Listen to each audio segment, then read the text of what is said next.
Halo teman-teman, kami dari kelompok 7. Di sini kami akan menjelaskan materi tentang lembaga pendukung perdagangan luar negeri.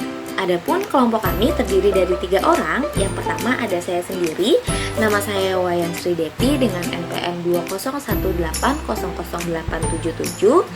Yang kedua ada Baruna Setia Dwi Anggoro dengan NPM 201814500873. Dan yang terakhir ada Nurul Febrianti dengan NPM 201800578 dalam rangka menyelesaikan tugas mata kuliah perdagangan luar negeri. Dan dalam video ini kami akan membahas materi tentang lembaga pendukung perdagangan luar negeri. Ya, langsung kita bahas materi yang pertama, yaitu mengenai Direktorat Jenderal Bea dan Cukai. Adapun pengertian Direktorat Jenderal Bea dan Cukai atau yang sering disingkat DJBC atau Bea Cukai adalah nama dari sebuah instansi pemerintah yang melayani masyarakat di bidang kepabean dan cukai. Dari segi kelembagaan, Direktorat Jenderal Bea dan Cukai dipimpin oleh seorang Direktur Jenderal yang setara dengan unit eselon 1 yang berada di bawah Kementerian Keuangan Republik Indonesia, sebagaimana juga Direktorat Jenderal Pajak, Direktorat Jenderal Pembendaharaan, dan lain-lain. Adapun tugas dan fungsi dari Direktorat Jenderal Bea dan Cukai berkaitan erat dengan pengelolaan keuangan negara, antara lain memungut bea masuk berikut pajak dalam rangka impor PBRI meliputi PPN impor, PPh pasal 22, dan PPN BM dan cukai. Sebagaimana diketahui bahwa pemasukan terbesar sering disebut sisi penerimaan ke dalam kas negara adalah dari sektor pajak, dan termasuk di dalamnya adalah bea masuk dan cukai yang dikelola oleh Direktorat Jenderal Bea dan Cukai. Selain itu, tugas dan fungsi Direktorat Jenderal Bea dan Cukai adalah mengawasi kegiatan ekspor dan impor, mengawasi peredaran minuman yang mengandung alkohol atau etil alkohol, dan peredaran rokok atau barang hasil pengelolaan tembakau lainnya. Seiring perkembangan zaman, Direktorat Jenderal Bea dan Cukai bertambah fungsi dan tugasnya sebagai fasilitator perdagangan yang berwenang melakukan penundaan atau bahkan pembebasan pajak dengan syarat-syarat tertentu. Adapun kewenangan Direktorat Jenderal Pajak, Bea dan Cukai, yang pertama, cukai adalah pungutan oleh negara secara tidak langsung kepada konsumen yang menikmati atau menggunakan objek cukai. Objek cukai pada saat ini adalah cukai hasil tembakau seperti rokok, cerutu, dan sebagainya, etil alkohol, dan minuman yang mengandung etil alkohol, minuman keras.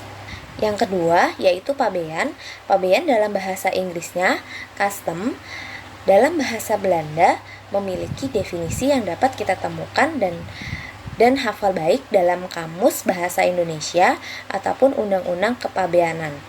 Untuk dapat memahami kata pabean, maka diperlukan pemahaman terhadap kegiatan ekspor dan impor. Pabean adalah kegiatan yang menyangkut pemungutan bea masuk dan pajak dalam rangka impor. Ada juga bea keluar untuk ekspor, khususnya untuk barang atau komoditas tertentu.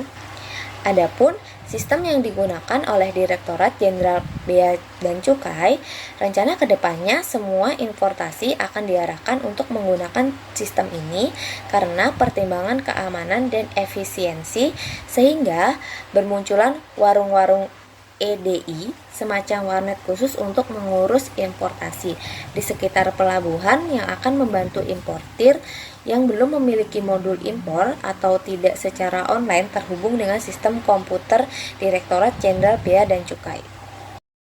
Tugas lain dari Direktorat Jenderal Bea dan Cukai adalah menjalankan peraturan terkait ekspor dan impor yang diterbitkan oleh departemen atau instansi pemerintah lainnya, seperti dari Departemen Perdagangan, Departemen Pertanian, Departemen Kesehatan, Badan Pengawas Obat dan Makanan, Departemen Pertahanan, dan peraturan lembaga lainnya. Semua peraturan ini menjadi kewajiban bagi Direktorat Jenderal Bea dan Cukai untuk melaksanakan, karena Direktorat Jenderal Bea dan Cukai adalah instansi yang mengatur keluar masuknya barang di wilayah Indonesia. Selanjutnya yaitu mengenai bank devisa dalam dan di luar negeri. Apa itu bank devisa? Bank devisa berasal dari kata bank dan devisa. Bank adalah badan usaha yang menghimpun dana dari masyarakat dalam bentuk simpanan atau menyalurkannya kepada masyarakat dalam rangka meningkatkan taraf hidup rakyat banyak. Sedangkan devisa adalah semua benda yang dapat digunakan sebagai alat pembayaran luar negeri dan dapat diterima di dunia internasional.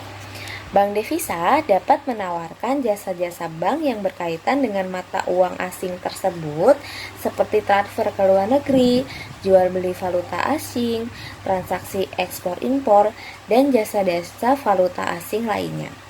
Adapun tugas dan peran dari bank devisa. Tugas dari bank devisa yang pertama yaitu menerima tabungan valuta asing. Yang kedua, mengirim dan menerima transfer dan inkaso valuta asing. Yang ketiga, melakukan jual beli valuta asing. Dan yang keempat, melakukan pembukaan dan pembayaran L atau C. Yang kelima, yaitu melayani lalu lintas pembayaran dalam dan luar negeri. Adapun peran dari bank devisa. Bank devisa berperan untuk menghimpun dana masyarakat. Selain itu, bank devisa memiliki banyak peranan dalam lalu lintas pembayaran karena bank devisa memberikan jasa lebih kepada nasabah. Bank devisa secara umum berperan dalam pelaksanaan transaksi ke luar negeri meliputi beberapa tahapan sebagai berikut.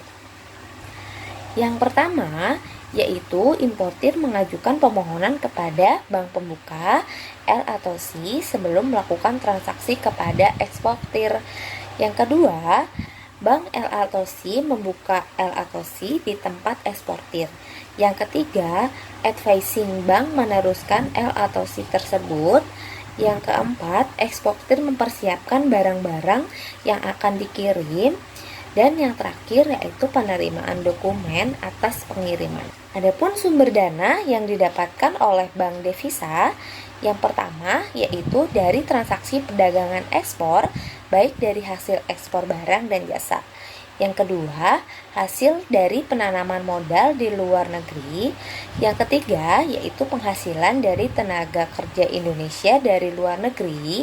Yang keempat, ada dari pariwisata. Dan yang terakhir, ada pinjaman luar negeri. Baik, untuk materi selanjutnya akan dijelaskan oleh Nurul Febrianti. Materi selanjutnya yaitu perusahaan jasa transportasi dan jasa kepabeanan.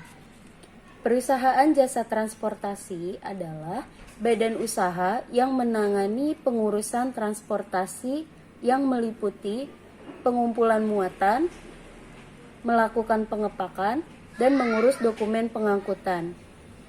Contoh dari perusahaan jasa transportasi yaitu perusahaan Garuda Indonesia. Selanjutnya jasa kepabeanan.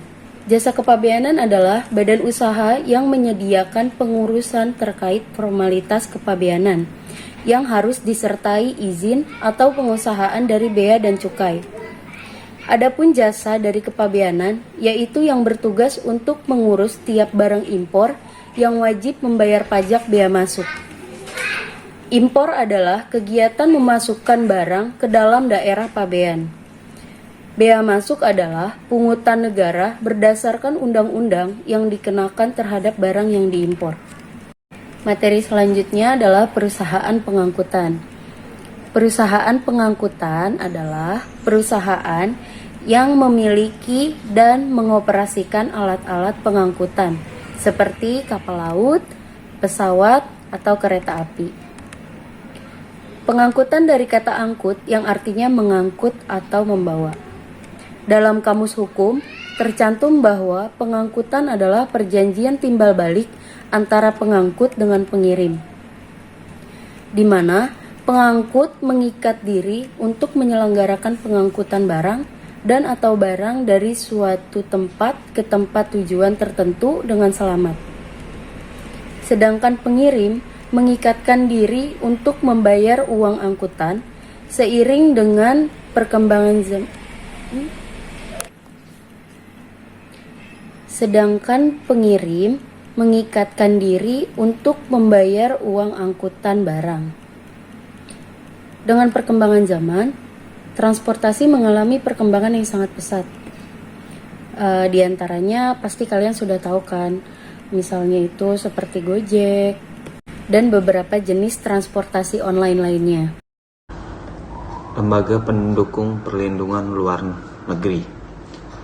Perusahaan asuransi berdasarkan pasal 246 KUHD asuransi diartikan sebagai suatu persetujuan yang menerangkan bahwa pihak penanggung berjanji akan mengganti kerugian sehubungan dengan kerusakan, kerugian ataupun kehilangan laba yang diharapkan yang dialami oleh pihak tertanggung dan disebabkan oleh kejadian yang tidak disangka dalam transaksi ekspor impor. Asuransi dalam pengangkutan barang melalui laut dikenal dengan istilah marine insurance.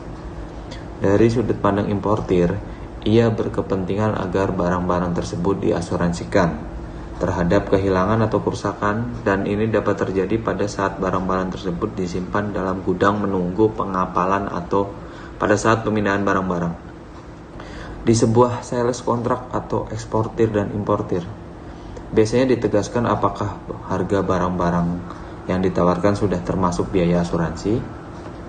Dalam kontrak yang bersifat VOB atau CF, seorang importir bertanggung jawab atas asuransi barang-barang, sedangkan para kontrak CEV, penutupan asuransi dilakukan oleh eksportir. Jenis-jenis resiko yang diasuransikan terhadap pada sifat dari barang dan pengaturan yang dibuat antara importir dan eksportir. Untuk menjamin kepastian asuransi dalam ekspor impor, pemerintah juga mengeluarkan beberapa undang-undang dan kebijakan. Di antaranya, 1. Undang-Undang Republik Indonesia Nomor 2 Tahun 2009 tentang Lembaga Pembiayaan Ekspor Indonesia. Yang kedua, Peraturan Menteri Perdagangan Nomor 07 MDAG/PER _1/2014 tentang penetapan nilai freight dan nilai asuransi dalam pengisian pemberitahuan ekspor barang terkait penggunaan term of delivery cost, insurance and freight untuk pelaksanaan ekspor. Peraturan Menteri Perdagangan Nomor 01/MDAG atau Per-1/2014 tentang tata cara penetapan nilai asuransi dalam pengisian pemberitahuan ekspor barang terkait penggunaan term of delivery cost, insurance dan freight untuk pelaksanaan ekspor. Prinsip pertanggungjawaban masalah pertahunan dalam asuransi biasanya berlandaskan pada beberapa aspek, antara lain pertanggungan termasuk suatu persetujuan dilandaskan pada tingkat baik. Yang kedua, adanya kepentingan tertanggung atau interest atas barang yang dipertanggungjawabkan. Yang ketiga, ada prinsip ganti rugi. Jenis pertanggungjawaban dirasakan oleh apabila penyebab kerugian secara jelas dinyatakan dalam polis asuransi. Beberapa jenis risiko kerugian yang dimaksud dapat digolongkan dalam: yang pertama adalah kerugian akibat peperangan, gangguan-gangguan umum, kekuasaan politik. Yang kedua ada general average loss, kerugian umum yang dengan sengaja dilakukan oleh biaya yang sengaja dikeluarkan dengan tujuan untuk keselamatan semua pihak yang berkepentingan. Yang ketiga adalah kerugian sebagai bagian dari barang-barang yang hilang atau seluruh barang yang sebagian rusak karena kecelakaan. Yang keempat adalah jika barang atau kapal hilang atau rusak sama sekali yang tidak dikarenakan disengaja. Juga jika biaya untuk memperbaiki kerusakan lebih besar dari nilai yang dipertanggungjawabkan. Yang kelima, kerugian apabila kapal dan muatan berada pada suatu tempat tertentu seperti kandas di Pulau Karang. Syarat-syarat pertanggungjawaban atau C biasanya merinci risiko-risiko asuransi yang ditutup. Dan di sini ada yang namanya jenis penutupan risiko yang dikenal dalam pertanggungjawaban pengangkutan laut, yang besar risikonya berbeda satu dengan yang lainnya, yaitu adalah Free of Particular Average atau FPA. Penanggung hanya memberikan ganti rugi terhadap kerugian total dan kerugian umum, sedangkan kerugian yang bersifat khusus tidak mendapat pergantian. Yang kedua ada with average atau WA. Penanggung berkewajiban memberikan ganti rugi terhadap semua jenis kerusakan dan kerugian yang diderita, baik total loss, general average maupun partikular. Yang keempat adalah pemberian ganti rugi atas kerugian atau kerusakan fisik barang yang disebabkan oleh faktor luar tanpa melihat presentasi kerusakan. Di sini ada bentuk kontrak asuransi. Persetujuan atau kontrak-kontrak asuransi dapat dikeluarkan dalam bentuk yang berbeda. Yang pertama adalah insurance policy atau polis asuransi. Polis asuransi yang menyatakan bukti kontrak asuransi barang-barang yang akan diangkut dengan kapal atau nama tertanggung yang membayar premi. Yang kedua, di sini ada insurance certificate, yaitu surat keterangan yang menjelaskan bahwa terhadap barang-barang tertentu telah dilakukan penutupan asuransi dalam bentuk open policy. Yang ketiga adalah cover note, pemberitahuan dari perusahaan asuransi yang menyatakan bahwa sebuah asuransi telah ditutup sementara menunggu polis dikeluarkan. Di sini ada kedutaan. Yang kedua ada kedutaan asing dan kedutaan Indonesia. Kedutaan adalah sekelompok orang dari suatu negara atau organisasi atau sebagai negara atau organisasi pengirim yang hadir di negara lain untuk mewakili secara resmi negara atau organisasi pengirim di negara penerima. Secara singkat, perwakilan diplomatik adalah orang-orang yang ditunjuk untuk melakukan hubungan diplomatik dengan negara lain. Dalam prakteknya, frasa perwakilan diplomatik biasanya merujuk pada perwakilan residen, yaitu kedutaan besar, yang merupakan kantor utama dari perwakilan suatu negara-negara lain yang biasanya tidak harus terletak di ibu kota negara. Perwakilan non-residen atau disebut juga kedutaan besar merangkap untuk negara penerima tapi tidak menetap pada negara tersebut dan menjadi bagian dari perwakilan diplomatik di negara lain. Dengan demikian, perwakilan diplomatik suatu negara dapat memiliki beberapa jenis perwakilan diplomatik di negara lain. Beberapa istilah untuk perwakilan diplomatik yang sering digunakan adalah sebagai berikut. Yang pertama adalah kedutaan besar. Adalah perwakilan diplomatik yang umumnya berlokasi di ibu kota negara lain yang menawarkan berbagai layanan diplomatik, termasuk layanan konsuler. Contohnya kedutaan besar Republik Indonesia di Kuala Lumpur, Malaysia. Yang kedua ada komisariat tinggi, adalah istilah untuk kedutaan besar bagi suatu negara persemakmuran yang terletak di negara persemakmuran lain. Dengan kata lain, komisaris tinggi merupakan perwakilan untuk sesama negara, anggota persemakmuran bangsa-bangsa. Contohnya komisaris tinggi Malaysia di London, Britania Raya. Yang ketiga ada perutusan tetap atau misi permanen. Meskipun kurang tepat, adalah perwakilan diplomatik untuk suatu negara, suatu organisasi internasional utama seperti PBB. Contohnya Perusahaan Tetap Republik Indonesia atau PT-RI untuk Perserikatan Bangsa-Bangsa di New York. Kepala dari kedutaan besar dikenal sebagai duta besar, sedangkan kepala dari komisaris tinggi disebut komisaris tinggi. Istilah kedutaan besar umumnya dapat digunakan sebagai bagian dari sebuah bangunan di mana pekerjaan perwakilan dan pelayanan diplomatik dilakukan. Namun apa yang dimaksud dengan kedutaan secara tegas ialah delegasi diplomatik itu sendiri. Sementara tempat yang digunakan sebagai kantor dan untuk melakukan pekerjaan diplomatik disebut kanselari. Jadi kedutaan besar bekerja di kanselari. Anggota perwakilan diplomatik dapat tinggal di dalam atau di luar gedung kanselari dan tempat tinggal pribadi mereka. Juga menikmati hak yang sama seperti kanselari dalam hal inviolabilitas. Tidak dapat diganggu gugat. Di sini ada konsulat, mirip tetapi tidak sama dengan pejabat-pejabat diplomatik yang disebutkan di atas, karena lebih berfokus pada urusan dengan orang-orang dan bisnis individu, sebagaimana dijelaskan oleh Konvensi Wina tentang hubungan konsuler. Konsulat atau konsulat jenderal atau umumnya merupakan perwakilan dari kedutaan di daerah-daerah luar ibu kota. Misalnya Indonesia merupakan perwakilan dari kedutaan di daerah-daerah ibu kota. Ketika terjadi perselisihan, suatu negara umumnya memanggil kembali ketua perwakilan diplomatik sebagai tanda ketidaksenangan untuk negara tertentu. Hal ini masih lebih baik daripada memutuskan hubungan diplomatik sepenuhnya, dan perwakilan masih akan terus beroperasi meskipun belum tentu berjalan dengan normal. Tetapi perwakilan pada saat itu akan dipimpin oleh seorang kuasa yang mungkin memiliki kekuasaan terbatas seorang kuasa.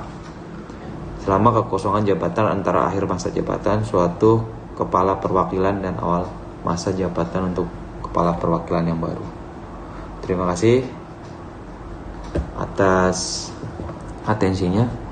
Dari saya, Baruna Setia Dwi Anggoro, NPM 20814500873. Terima kasih. Assalamualaikum warahmatullahi wabarakatuh.